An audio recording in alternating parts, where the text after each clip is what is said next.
Hello, I'm Lynda Kinkade. We are following breaking news from Iran. State media there reporting that Hamas's political leader, Ismail Haniyeh, has been assassinated. Hamas issued a statement saying Haniyeh was killed in what it called a Zionist raid on his residence in Tehran. On Tuesday, he had attended the inauguration of Iran's new president. The 62-year-old was born in a refugee camp near Gaza City and joined Hamas in the 1980s. He then became chief of the group in 2017 and was named a specially designated global terrorist by the US soon after. When asked for comment, the Israeli military said it does not respond to reports in the foreign media.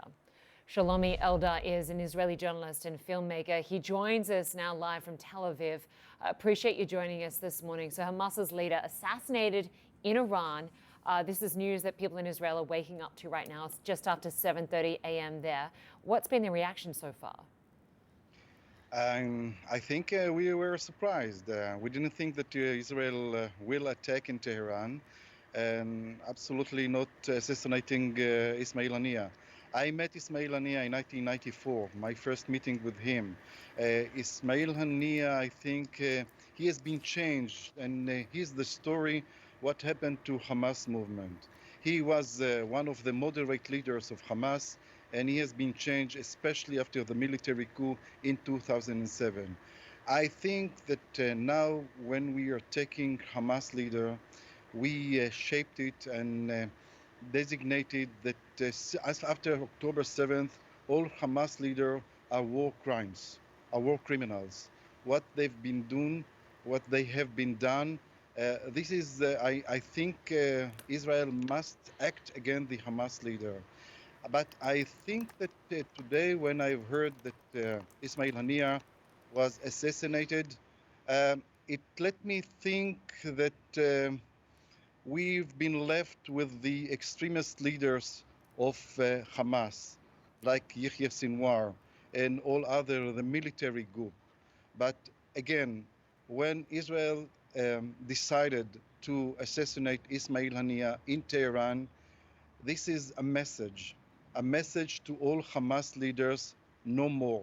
No more attacking Israelis, no more taking hostages, and no more murders, killing civilians in Israel. And speaking of hostages, there are believed to be at least 80 Israeli hostages in Gaza who have not been pronounced dead. Has there been any reaction from any family members of those hostages at what this could mean for them, what this could mean for any hostage negotiations, and how Hamas might react in Gaza?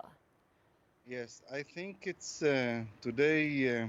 It's a bad news for the family of the hostages. Ismail Haniyeh, as I said before, he was one of the moderate leader of Hamas, and now I don't think that the deal will continue and the talk will continue in Doha.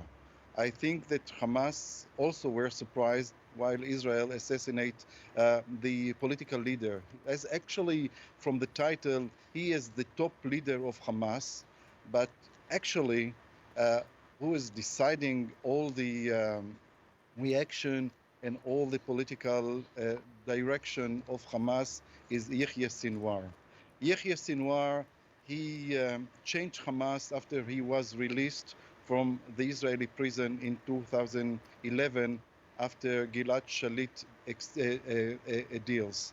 But today we've been left with the extremist of Yahya Sinwar, one of his leaders in Gaza, Rabhi Mushtawa, and I think it's a not good news for the hostages.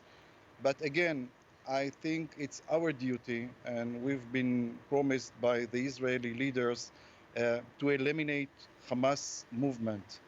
I'm not sure that we could eliminate all of them, but it's a direct message to Hamas: no more.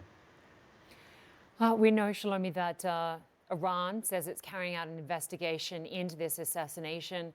We also know that Israel says it's not commenting on this report from a foreign country. It hasn't confirmed that it carried out this assassination. If it wasn't Israel, who was it? No, I think it's Israel, but I think that now because it was the assassinate was in Tehran, I don't see any other who could make this assassination in Tehran, inside Tehran. Um, I think that at the beginning of the war, after October 7th, Israel said directly that we try to eliminate all, we'll try to eliminate all the Hamas leaders. And I think that Israel assassinate Ismail Haniyeh, but still we have to confirm it. And are there fears in Israel about any potential response from Iran? I'm not sure that Iran will respond. I don't think also that Hamas will respond. Hamas was defeated in Gaza. I think I'm not saying that this is the end of Hamas movement, but they are weak. I don't think that they have the tools or the availability to respond. And I'm not sure that Iran will respond. Otherwise, it will take us to another game, different game between Iran and Israel. Shlomi Eldar, Israeli journalist, we appreciate your time. Thanks so much for joining us. Thank you very much. We are going to take a short break. We'll have more on our breaking news in just a moment. Iranian media reporting that the political leader of Hamas has been assassinated in Tehran. Stay with us. You're watching CNN Newsroom.